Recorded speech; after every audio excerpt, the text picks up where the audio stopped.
Барлықтарыңызға сәлем достар, каналыма қош келдіңіздер.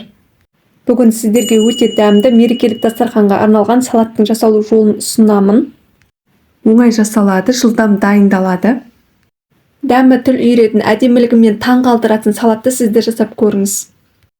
Видеоны соңына дейін қарап, каналыма тіркеліп, лайк басуды ұмытпаңыздар.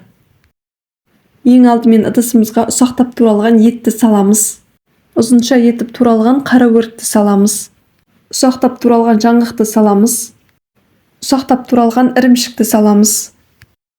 Келесі кезекте 2 апельсинді жақсылап жуып аламыз. 2 апельсинді видеода көрсетілгендей әдемілеп кесеміз. Мен әдемілік үшін видеодағыдай кесіп жатырмын, қаласаңыздар ортасына жай ғана кессеңіздер болады.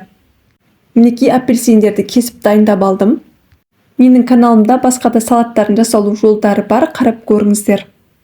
Сонан соң апельсинді пышақтың көмегімен немесе қасықпен қабығынан ақырындап ажыратамыз. Мінекей барлығын дайындап алдым. Енді апельсиннің өзін ұсақтап турап ыдысымызға саламыз. Турағаннан кейін артық шырынын алып тастаймыз. Келесі кезекте қаймақты саламыз. Майонезді саламыз. Барлығының мөлшерін видеоның астына описанияға жазып қалдырамын. Дәміне қарай қара бұрыш саламыз. Барлығын жақсылап араластырамыз.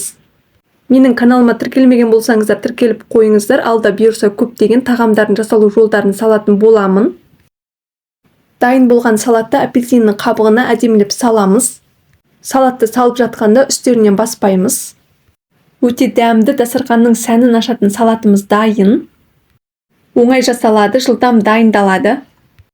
Кез келген мерекелік дастарханға ұсынсаңыздар болады.